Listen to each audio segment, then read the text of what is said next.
ነገ መስከረም 25 ቆይ እንዳታሳልፈው። የዚህ ቅዱስ ታሪክ ቅዱሱ መጽሐፍ ቅዱስ ላይ ተቀምጦ ባይሆን ኖሮ እኛ ብንናገረው ማን ሊያምነን ይችል ነበር? አንድ ሰው በአሳ አንበሪ ሆድ ውስጥ 3 መዓልትና 3 ሌሊት እንዴት ሊኖር ይችላል? 3 መዓልትና 3 ሌሊት። አደራ ለሁሉም ሰው እንዲዳረስ ኮፒ ሊንክ ማድረግ እንዳይረሳ እጠይቃለሁ።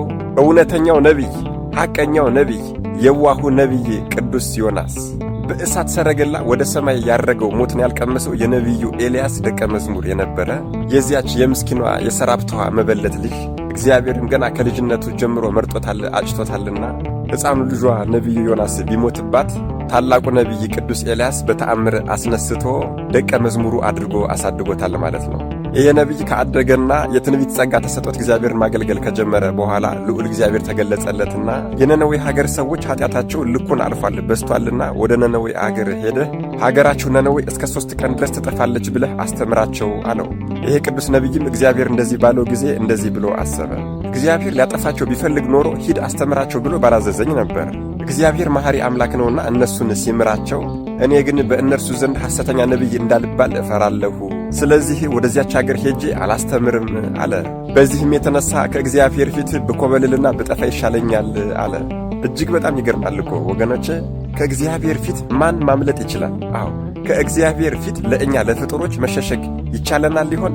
እንዲሁ አይገርማችሁም? ይሄስ ነቢዩ ዮናስ የእግዚአብሔርን ሕዝበ እስራኤልን እንዲያስተምር የተሾመው ነቢዩ ዮናስ ይህንን ሳያውቅ ቀርቶ ነው ብላችሁ ነው? እንኳን እሱ ታላቁ ነቢይ ቀርቶ ከእግዚአብሔር ፊት ማንም እንደማይሸሸግ እኛ ጭንጋፎቹ እንኳን እንረዳለን። ነገር ግን ይሄ ነገር ሚስጥር ነው፣ ፈቃድ እግዚአብሔርም ነው። ሚስጥሩ እኮ የዮናስ በአሳ አንበሪ ውስጥ 3 መዓልት 3 ሌሊት የማደሩ እንዲሁም ደግሞ ምንም ሳይሆን ከአሳ አንበሪ ሆድ ውስጥ በ3ኛው ቀን መውጣቱ እኮ የጌታችንና የአምላካችን የመድኃኒታችን የኢየሱስ ክርስቶስ በመቃብር ሆድ ውስጥ 3 መዓልት 3 ሌሊት አድሮ ሞትን ድል አድርጎ ከሙታን መካከል የመነሳቱ ምልክት ይሆን ዘንድ ነው።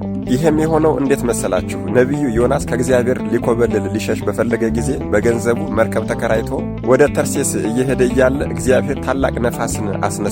ነፋስን አዘዛትና መርከቢቱን አናወጻት። በዚህም የተነሳ መርከብ ውስጥ ያሉት ቀዛፊዎችና ተሳፋሪዎች በሙሉ ለጣዖቶቻቸው ቢለምኑ ቢሰግዱ ምንም የተፈጠረ ነገር የለም። ዕቃዎቻቸውንም ቢቀላት መርከቢቱ ብለው እያወጡ መጣል ጀመሩ። ዮናስ ግን ከከርሰ ሐመሩ አጠገብ ተኝቶ ያንኮራፋ ነበር።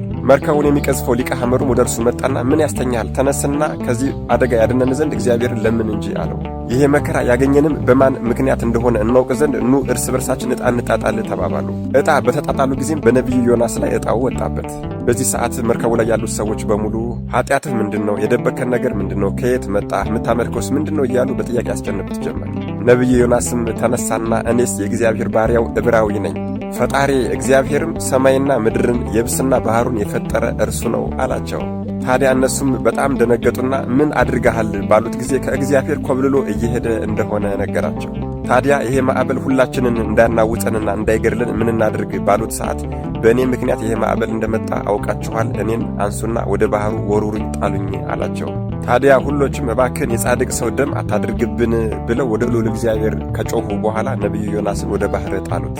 በዚህ ቅጽበት ወዲያው ማዕበሉ ጸጥ ብሏል። በመርከቡ ያሉ ሰዎችም ልዑል እግዚአብሔርን አመስግነዋል፣ መሥዋዕትንም ሰውተዋል። ልዑል እግዚአብሔርም ታላቅ ዓሣ አንበሪን ነቢዩ ዮናስን ይውጠው ዘንድ አዘዘ። ነቢዩ ዮናስም በዓሣ አንበሪ ሆድ ውስጥ 3 መዓልት 3 ሌሊት ኖረ። በጣም ይገርማል። ይሄ ተጋድሎ መጽሐፍ ቅዱስ ላይ ስላለ ነው እንጂ አሁን በገድላት በድርሳናት ላይ ተናግረ ነው ቢሆን ኖሮ የትኛው መናፍቅ ይቀበለው ነበር? ከ3 ቀን በኋላም ይሄ ዓሣ አንበሪ ወደ ነነዌ ሀገር ወስዶ ነቢዩ ዮናስን ተፍቶታል። ከዚያም የልዑል እግዚአብሔር ቃል እንደገና ወደ እርሱ እንደዚህ ሲል መጣ። ቀድሞ አስተምር ብዬ እንደነገርሁ ወደ ታላቂቱ የነነዌ ከተማ ሄደህ በ3 ቀን ሊጠፉ እንደሆነ አስተምራቸው አለው።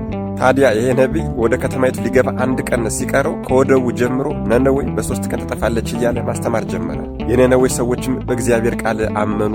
ጾምንም እንጹም ብለው አዋጅን አወጁ። የክት ልብሳቸውንም አውልቀው ማቅን አፈርን ለበሱ። የነነዌው ንጉሥም ይህንን በሰማ ጊዜ ልብሰ መንግሥቱን አውልቆ ማቅን ለበሰ። እጅግ በጣም ይገርማል። ንጉሡ በአመድ በትቢያ ላይ ተቀመጠ። ከብቶችም ቢሆን እንስሶችም ቢሆን ሕፃናትም የሚጠቡም ቢሆን ምንም አይነት ምግብ እንዳይበሉ ለ3 ቀን ተከለከሉ። እግዚአብሔርም ከክፉ ሥራቸው እንደተመለሱ አይቶ ፊቱን መለሰ። ምሕረትንም አወረደላቸው፣ በእነርሱ ላይም ክፉ ጥፋትን አላደረሰባቸው። ከዚህም በኋላ ነቢዩ ዮናስ ወደ ሀገሩ ተመልሶ በሰላም ኑሮ በሰላም በ170 ዓመቱ አርፏል። ወገኖች ከዚህ ታሪክ ምን ተማራችሁ? እኛንም እኮ እንደ ነነዌ ሰዎች ለ3 ቀን ያክል በምህላ አጽንቶ የሚያተጋን አንድ ትልቅ አባት ብናገኝ በእርግጠኝነት የምናገረው ነገር በእርግጠኝነት መሐሪ፣ ቸር፣ ሩሩህ የሆነ አምላክ ነውና ያለን ሀገራችን ኢትዮጵያና ሕዝቦቿ ቤተ ክርስቲያናችንም አሁን ካለንበት ጭንቅና መከራ ልንላቀቅ እንችል ነበር። ልዑል እግዚአብሔር አስተዋይ ልቦና ለሁላችንም ይስጠን። መድኃኔ ዓለም ኢየሱስ ክርስቶስ ከነቢዩ ከቅዱስ ዮናስ ረድኤት፣ በረከት፣ ምልጃ፣ ቃል ኪዳን፣ ፍቅር አይለየን። አሜን። ይቆየን።